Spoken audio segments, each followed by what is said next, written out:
부모 공경의 축복.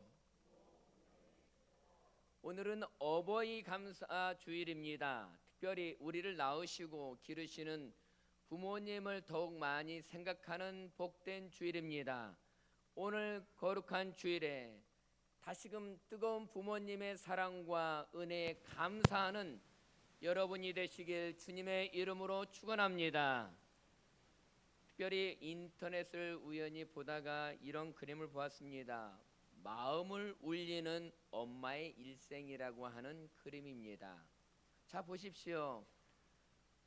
어머니가 뱃속에 아이를 품었습니다. 10달 동안 열심히 뱃속에 아이를 품었다가 아이가 태어나면 진자리 마른자리를 기르면서 아이를 품에 안고 기르게 됩니다. 앞에서 안아주고 때로는 뒤에서 업어주면서 아이들을 키웁니다. 아이들이 청소년이 되면 아이들이 힘들어할 때 옆에서 격려해주고 또 같이 마음 아파해주며 기도해줍니다.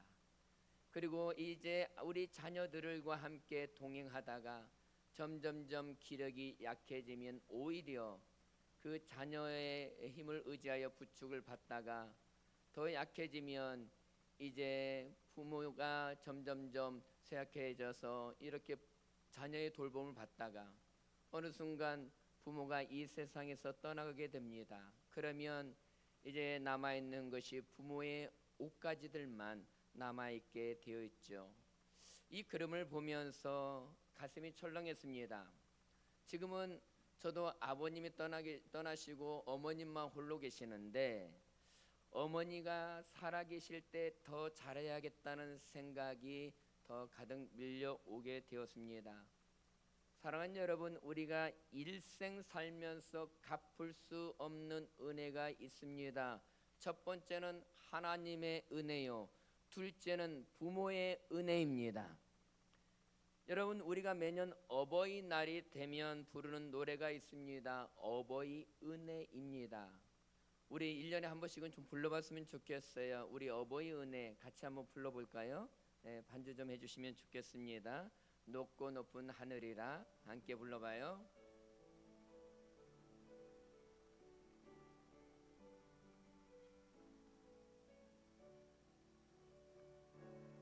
높고 높은 하늘이라 맑을 하지만 나는 높은 게 또 하나 있지. 낳으시고 기르시는 어머님 은혜, 푸른 하늘 그보다 더 높은 것 같아. 넓고 넓은 바다라고 말들라 하지만 나는 넓은 게 또 하나 있지. 사람 되라 이르시는 어머님 은혜, 푸른 바다 그보다 더 넓은 것 같아. 사랑하는 여러분, 우리 부모님은 어떤 존재입니까? 하늘과 같은 존재입니다. 저 넓은 바다보다도 더 큰 사랑과 은혜로 우리를 키우시고 우리를 돌보셨습니다. 그러기에 평생 갚아도 갚을 수 없는 은혜, 영원히 갚을 수 없는 은혜가 있다고 한다면 바로 부모님의 은혜일 것입니다.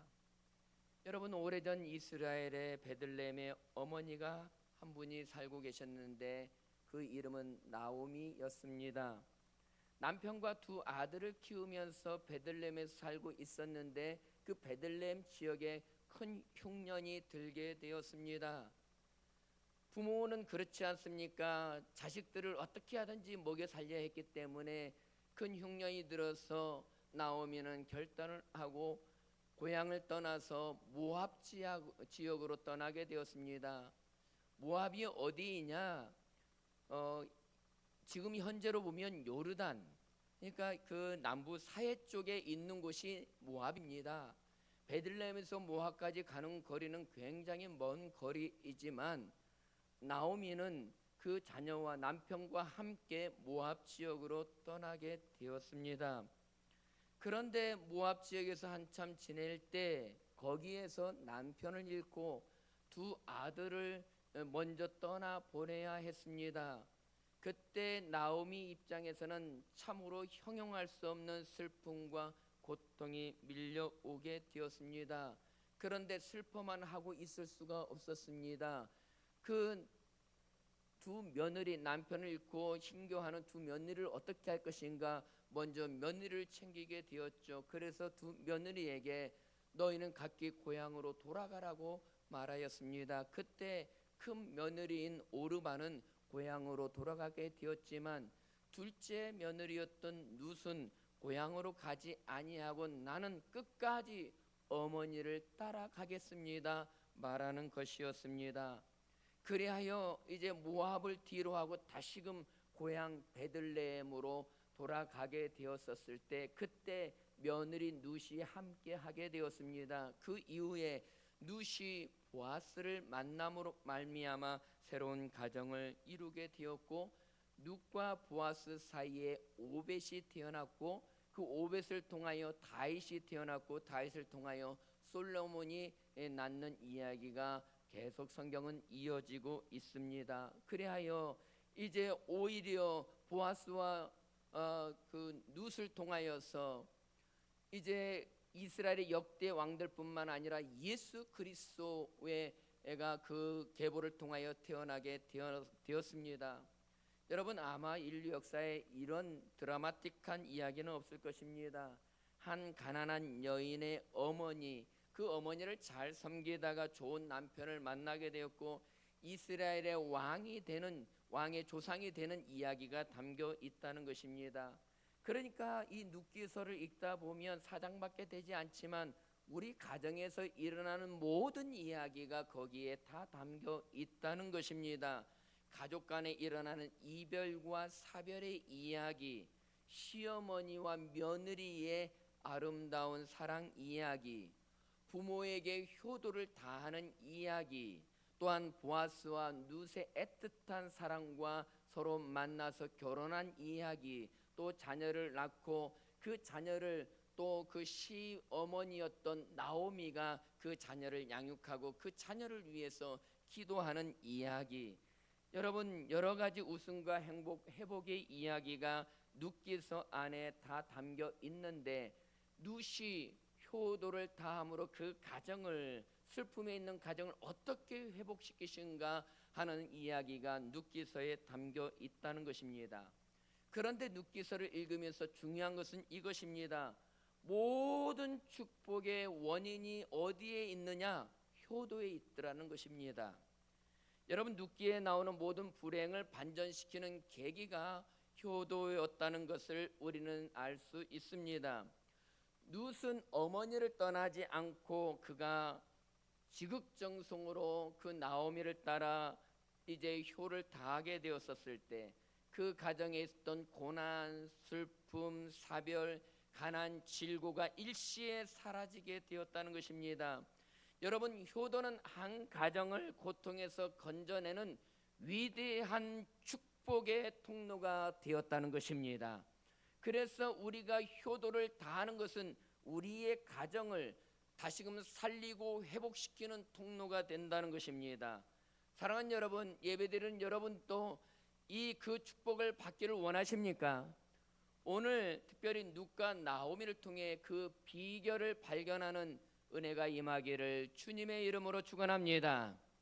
자, 첫 번째 우리가 살펴볼 것은 무엇이냐면 룻은 어머니를 하나님처럼 공경하였다는 것입니다. 여러분 오늘 본문에 보면 나오미는 아들을 먼저 잃었지만 며느리를 향하여서 너희들은 갈 길을 가라 이렇게 말하게 되었었을 때 룻이 어떤 반응을 보입니까? 말씀을 통해서 확인해 봅시다. 오늘 보면 16절 17절 우리 같이 봅시다. 룻이 이르되 내게 어머니를 떠나며 어머니를 따르지 말고 돌아가라 강권하지 마옵소서. 어머니께서 가시는 곳에 나도 가고 어머니께서 머무시는 곳에서 나도 머물겠나이다. 어머니의 백성이 나의 백성이 되고 어머니의 하나님이 나의 하나님이 되시리니 어머니께서 죽으시는 곳에서 나도 죽어 거기 묻힐 것이라. 한마디로 룻은 끝까지 어머니와 함께 하겠다고 하는 고백을 합니다. 여러분, 룻은 남편의 의리 때문에 그랬을까요? 아니면 고향에 가봤자 별 볼 일 없기 때문에 그가 떠나지 않은 것일까요? 그는 어머니를 대할 때 하나님과 동일시 여겼던 것 같습니다. 여러분, 효도의 본질이 무엇인지 아십니까? 효도는 모든 인류의 보편적인 가치 중에 하나입니다. 그러기에 성경도 효도를 가장 중요한 덕목으로 여기면서 십계명에서 이웃 간의 관계에서 제 첫 번째로 삼는 것이 내 부모를 공경하라고 하는 효도하라고 하는 명령이라는 것입니다. 여러분, 성경이 효도를 강조한 이유가 무엇인가? 부모는 하나님의 대리자이기 때문에 그렇다는 것입니다. 그래서 성경은 부모에게 쓰는 말 중에 공경이라는 단어를 쓰게 됩니다. 말씀을 통해서 확인해 봅시다. 에베소서 6장 2절에 있는 말씀에 보면 내 아버지와 어머니를 공경하라. 이것은 약속이 있는 첫 계명이니. 출애굽기에 있는 말씀에도 보면 내 부모를 공경하라. 레위기 19장 3절에 있는 말씀에 보면 너희 각 사람은 부모를 경외하고 이렇게 말씀하고 있습니다. 여러분, 특별히 여기에서 공경하라, 경외하라 하는 말은 하나님을 예배할 때 쓰는 표현인데 하나님 외에 유일하게 쓰는 대상이 어디냐? 부모라는 것입니다. 그래서 성경은 하나님 섬기듯이 내 부모를 공경하라, 경외하라 이렇게 말씀하고 있습니다. 부모를 공경한다고 하는 뜻이 무엇입니까? 히브리어로 샤하, 그 앞에 굽어 절한다, 머리를 숙여 굴복한다, 엎드린다 이러한 뜻을 가지고 있다는 것입니다. 그런데 하나님은 내 부모를 그렇게 공경하라 이렇게 말씀하고 있습니다. 같이 한번 따라서 합시다. 공경하라, 경외하라. 그러면서 심지어 구약 성경에서는 부모를 공경하지 않는 자는 죽이라 하는 명령까지 있다는 것입니다. 출애굽기 21장 17절에 있는 말씀에 보면 자기의 아버지나 어머니를 저주하는 자는 반드시 죽일지니라 이렇게 명령하고 있습니다. 여러분, 반드시 죽이라 하는 경우는 둘이 있는데 첫 번째는 하나님을 거역하는 경우입니다. 하나님 외에 다른 망명된 우상을 섬길 때 안식일을 어기면 반드시 죽이라고 하는 명령이 있었습니다. 그만큼 하나님 섬기는 것을 귀하게 여겼던 것이죠. 또 한 가지 명령은 무엇이냐면 부모를 거역할 때입니다. 그러니까 하나님을 거역하고 부모를 거역하는 것은 그것은 우리가 이제 하나님의 심판을 피할 길이 없다는 것입니다. 그래서 신명기 21장 18절에서 21절에서는 좀 더 구체적으로 말하고 있는데 사람에게 완악하고 패역한 아들이 있어 그의 아버지의 말이나 그의 어머니의 말을 순종하지 아니하고 부모가 징계하여도 순종하지 아니하거든 그 성읍의 모든 사람들이 그를 돌로 쳐 죽일지니. 아주 무서운 말을 하고 있습니다. 부모를 거스리는 것, 부모를 거역하고 순종하지 않는 것, 그것은 심판의 대상이 된다고 말하고 있다는 것입니다. 즉 하나님을 거역하는 것과 부모를 거역하는 것을 동일시 여기고 있다는 것입니다. 왜 그렇습니까? 부모는 하나님의 대리자이기 때문에 그렇습니다. 하나님이 하늘에 계신 하나님이라고 한다면 부모는 땅에 계신 하나님이라 할 수 있습니다. 그래서 룻은 부모 공경의 신비를 알았습니다. 부모를 잘 공경하고 섬기는 것이 하나님을 섬기는 것이라고 여기게 되었다는 것입니다. 그래서 룻은 그는 떠나지 아니하고 그 어머니를 떠나지 아니하고 끝까지 어머니 하나님이 나의 하나님이라고 고백하며 그 어머니를 최선을 다하여 섬기고 효를 다하게 되었다는 것입니다. 여러분, 사랑하는 여러분, 우리 모두도 부모님을 공경할 때 하나님을 공경하는 것처럼 잘 섬기는 여러분이 되시기를 주님의 이름으로 축원합니다. 축원합니다. 또한 두 번째 우리가 살필 것은 룻은 어머니를 사랑하고 존경하였다는 것입니다. 우리가 일상생활에서 움직이는 효도의 동기는 무엇인가? 사랑과 존경, 이 두 가지가 우리가 효도의 동기가 되어야 된다는 것입니다. 룻은 일생 동안 어머니를 떠나지 않겠다고 말하고 있습니다. 오늘 17절 말씀을 다시 한번 보시면 내가 죽는 일 외에 어머니를 떠나면 여호와께서 내게 벌을 내리시고 더 내리시기를 원하나이다, 이렇게 표현하고 있습니다.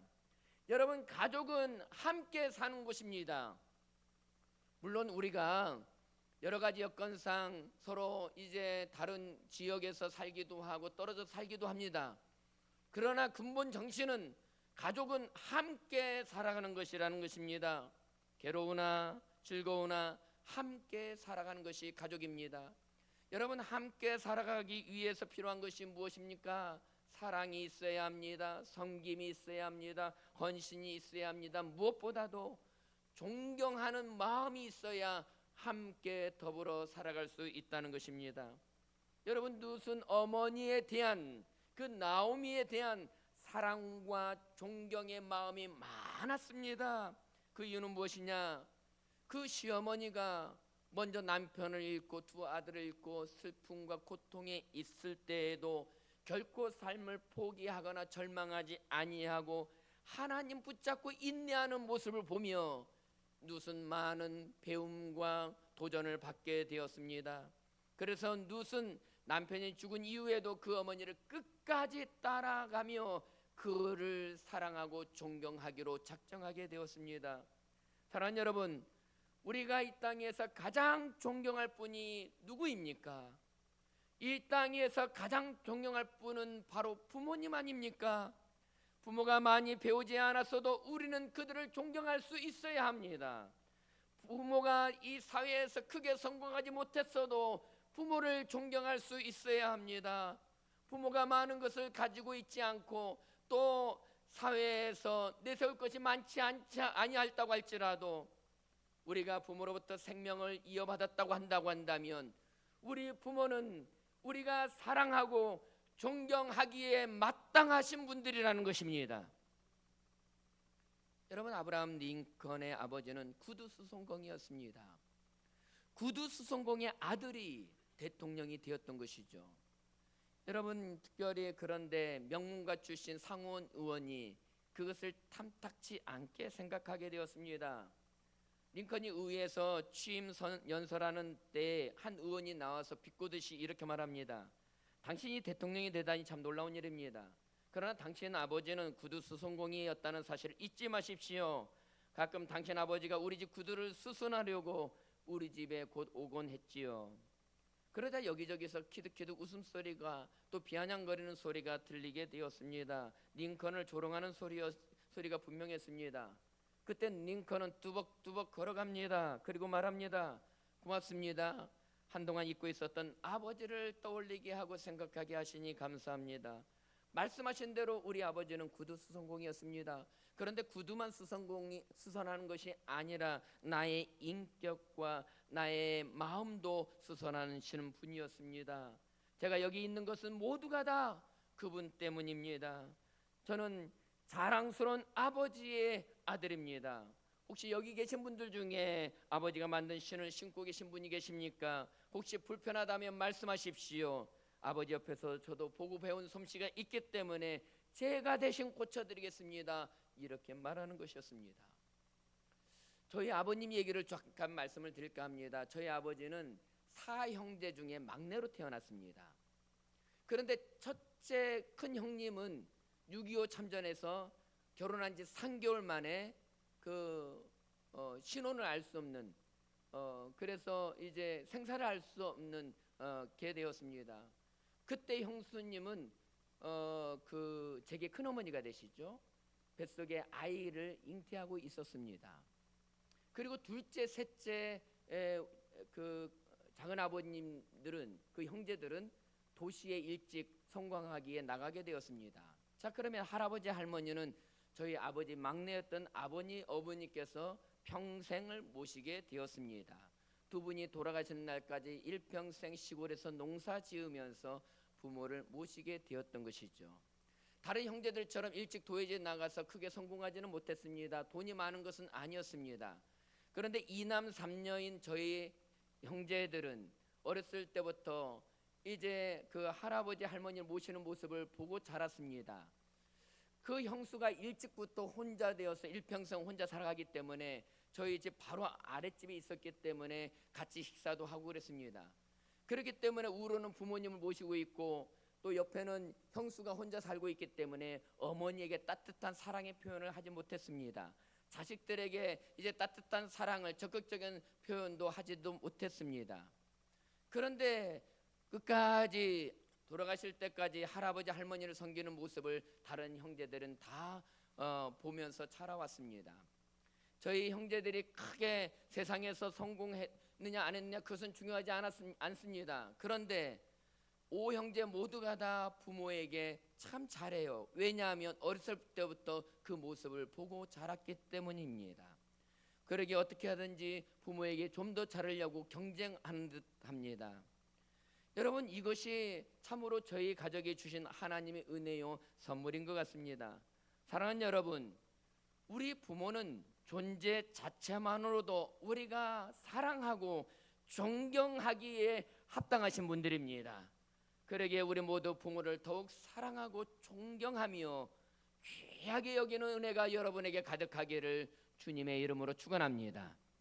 마지막 세 번째, 나오미는 믿음으로 자신을 사랑하며 살았다는 것입니다. 지금까지 저는 어머니를 사랑하고 효도했던 룻의 입장에서 말씀을 드렸습니다. 그러나 부모의 행복은 자녀의 효도에만 따라서 결정되는 것이 아니라는 것입니다. 자식이 때로는 내 마음 같지 않고 서운하게 할 때도 있을지 모르겠습니다. 그러나 자식이 어찌하든 간에 자신이 하나님 앞에 자신을 사랑하며 살 줄 알아야 된다는 것입니다. 이것이 바로 부모의 모습이어야 된다는 것이죠. 여러분, 나오미를 보십시오. 나오미는 상상할 수 없는 인생의 고난을 만나게 되었습니다. 남편이 죽었습니다. 두 아들을 먼저 떠나보내야 했습니다. 그 아픔과 슬픔이 얼마나 컸겠습니까? 그런데 나오미는 결코 절망과 좌절하지 않았습니다. 삶에 아주 긍정적인 태도를 가지고 살게 되었습니다. 베들레헴에 흉년이 있었을 때는 가족을 이루고 모압으로 갔습니다. 모압에서 남편과 자식을 잃었을 때는 다시금 룻과 함께 베들레헴에 올라가게 되었습니다. 베들레헴에서 이제 룻을 유력한 자인 보아스와 서로 연결해 주는 역할을 하게 되었다는 것입니다. 그는 하나님을 신뢰하였습니다. 고통과 고난 속에서도 결코 좌절하거나 슬퍼하거나 낙심하면서 눈물을 흘리며 세월을 허비하는 것이 아니라 믿음의 결단을 통하여서 하나님을 신뢰하며 그 상황 속에서 하나님께서 새 일을 행하시고 그 상황을 변화시켜 주실 그 믿음을 가지고 결단하게 되었다는 것입니다. 무엇보다도 하나님의 도우심을 구하였던 여인이 나오미였다는 것입니다. 무엇보다도 나오미가 가진 또 다른 믿음은 무엇인가? 나도 할 일이 있다고 생각하는 것이었습니다. 여러분, 나이가 많이 드신 분들 중에 생각하는 생각 중에 가장 파괴적인 생각이 무엇이냐면, 나는 나이도 많고 늙었으니 더 이상 할 일이 없다고 생각하는 것입니다. 나오미는 어땠습니까? 오히려 나이가 들어서 더 눈부신 활동을 하게 되었다는 것입니다. 룻을 보아스와 연결시켜주고 맺어주는 역할을 하는 데 있어서 가장 결정적인 역할을 한 사람이 바로 시어머니인 나오미였습니다. 지혜로운 조언을 통하여서 룻이 보아스와 연결되어지는데 여러 위기가 있었지만 그때마다 조언자 역할을 했던 사람이 나오미였습니다. 뿐만 아니라 그 가정이 잘 되어질 수 있도록 끊임없이 조언해주고 기도해주는 역할을 하게 되었습니다. 특별히 손자 오벳이 태어나게 되었었을 때 왕이 될 다윗의 선조로 키우게 되었던 사람이 나오미였다는 것입니다. 사랑하는 여러분, 왜 나이를 먹었다고 할 일이 없습니까? 우선 우리가 나이가 들었어도 믿음의 선도자적인 역할을 하는 것이 중요합니다. 자녀들 앞에서, 손주 손녀들 앞에서 우리가 믿음의 좋은 모델이 되어주는 것입니다. 어떻게 하나님을 섬기는지, 어떻게 하나님을 예배하는지 먼저 믿음의 좋은 모델의 모습을 보여주는 것이 중요합니다. 뿐만 아니라 자녀들에게, 손주 손녀들이 믿음으로 그들이 살아갈 수 있도록 본을 보여주는 것이 무엇보다도 필요합니다. 자녀를 위해서 좋은 자 역할을 할 수 있습니다. 뿐만 아니라 자녀를 위하여 눈물로 기도하는 역할을 해야 한다는 것입니다. 여러분, 뿐만 아니라 우리가 나이가 들었어도 교회에서 사명이 또 얼마나 큽니까? 나이가 있지만 예배자의 자리를 지키는 것입니다. 기도자의 자리를 지키는 것입니다. 은혜의 자리를 지키는 것입니다. 먼저 연약한 성도들을 격려하고 위로해주고 따뜻한 어머니의 마음을 가지고 섬겨주고 또한 돌보아주는 것입니다. 인자하신 그 모습을 가지고 손을 잡아주고 기도해주고 인생의 좋은 길로 안내해주는 좋은 자 역할이 왜 필요하지 않겠습니까? 그러기에 사랑하는 여러분, 우리 교회 어르신 모두가 다 이 교회 공동체에서 없어서는 안 될 너무나 소중한 분들이라는 것입니다.